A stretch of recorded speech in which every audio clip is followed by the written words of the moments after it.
Halo semuanya, kami dari kelompok 3. Perkenalkan, nama saya Naden Nur Cahyanti Rahmat. Perkenalkan, nama saya Salvi Sasta Ameli. Perkenalkan, nama saya Fatur Rahman Zuhdi.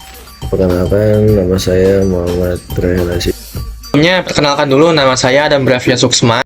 Halo semuanya, di video ini kami dari kelompok 3 dari kelas 4F akan membahas tentang Kode Etik Guru Indonesia atau yang biasa disingkat KGI, dan juga Dewan Kehormatan Guru Indonesia yang biasa disingkat DKGI. Dua hal ini sebenarnya fundamental banget buat dunia pendidikan di Indonesia, tapi sayangnya masih banyak yang belum benar-benar ngerti apa fungsinya. Nah, mari kita bahas di video ini. Di presentasi ini, bagian yang akan saya jelaskan adalah bagian tentang latar belakang KGI dan DKGI dan juga pengertian KGI. Jadi kalau ada yang mau ditanyain silakan, biar saya jawab nanti. Selanjutnya, latar belakang. Oke. Kita mulai dari yang paling basic dulu. Kenapa sih KGI ini perlu ada? Jadi gini, guru itu bukan sekedar orang yang ngajar kita di kelas. Guru punya tanggung jawab yang lebih besar, yaitu salah satu yang membentuk karakter, ngarahin cara berpikir, bahkan jadi role model buat generasi muda. Itu bukan kerjaan yang bisa dilakuin seenaknya aja gitu. Nah, karena tanggung jawabnya sebesar itu, dibuatlah pedoman ini. Pedomannya namanya Kode Etik Guru Indonesia, KGI. Dan supaya kode etik ini bukan cuma tulisan di atas kertas, PGRI juga ngebentuk lembaga buat mengawasinya, yaitu DKGI.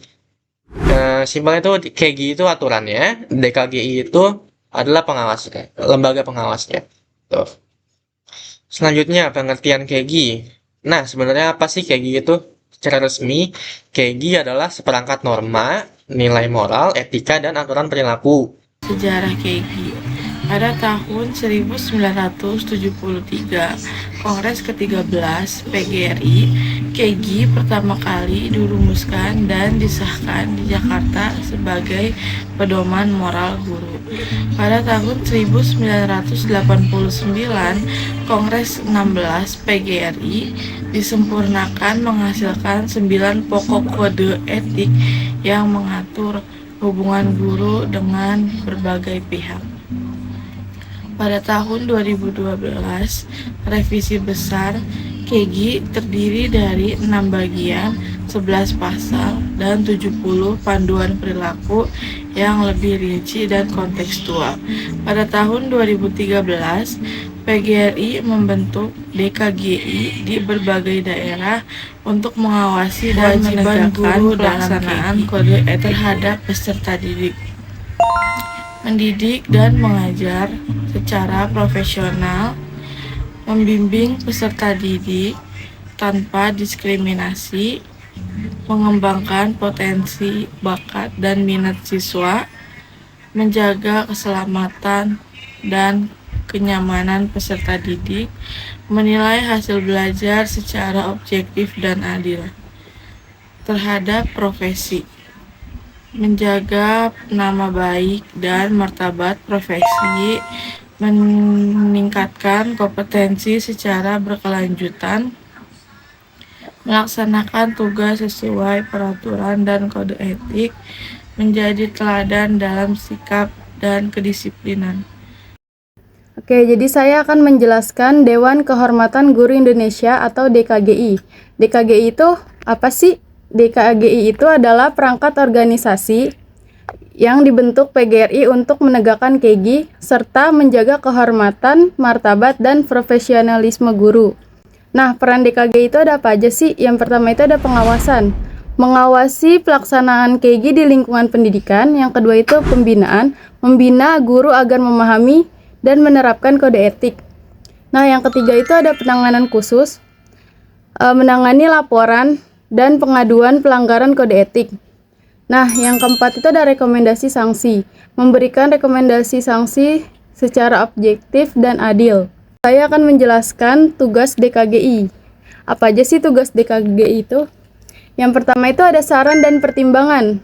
Memberikan saran, pendapat, dan pertimbangan mengenai pelaksanaan KGI kepada pihak terkait. Yang kedua itu pembinaan guru. Melakukan pembinaan terhadap guru agar memahami dan menjalankan kode etik dengan baik dan konsisten. Yang ketiga, pengawasan. Mengawasi pelaksanaan kode etik di seluruh lingkungan pendidikan secara menyeluruh dan berkelanjutan. Nah, yang keempat itu ada penanganan laporan. Menangani laporan atau pengaduan terkait dugaan pelanggaran kode etik guru secara prosedural. Nah, yang kelima itu ada penilaian dugaan. Menilai dan memeriksa dugaan pelanggaran yang dilakukan oleh guru atau anggota organisasi profesi.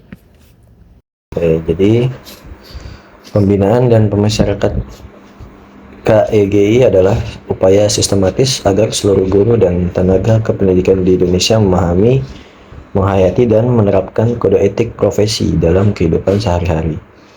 Ada 3 tujuan utamanya. Pertama, meningkatkan pemahaman guru tentang isi dan makna KEGI.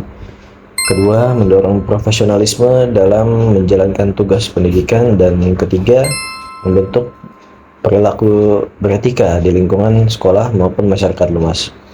Adapun jika terjadi pelanggaran, penanganannya dilakukan oleh DKIGI melalui 4 tahap, yaitu dimulai dari laporan atau pengaduan oleh masyarakat, kemudian verifikasi dan penerimaan laporan oleh DKIGI, lalu pemeriksaan etik melalui sidang untuk mendengar semua pihak, dan diakhiri keputusan serta rekomendasi sanksi secara objektif dan adil.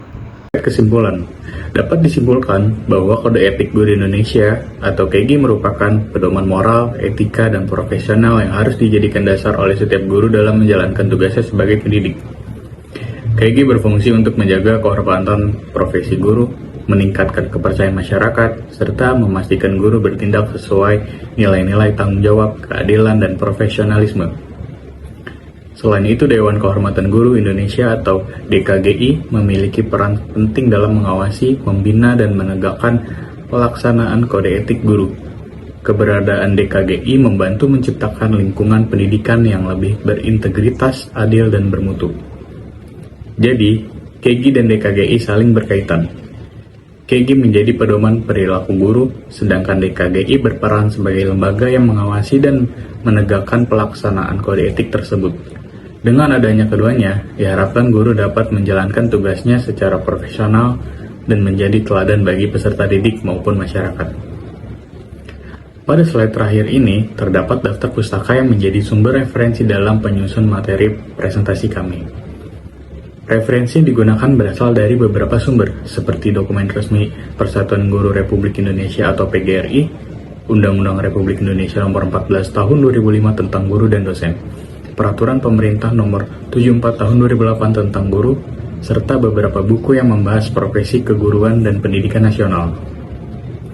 Dengan adanya daftar pustaka ini, materi yang kami sampaikan tidak hanya berdasarkan pendapat pribadi, tetapi juga mengacu pada sumber relevan dan dapat dipertanggungjawabkan. Semoga materi yang kami sampaikan dapat menambah pemahaman kita tentang pentingnya etika, profesionalisme, dan tanggung jawab dalam profesi guru.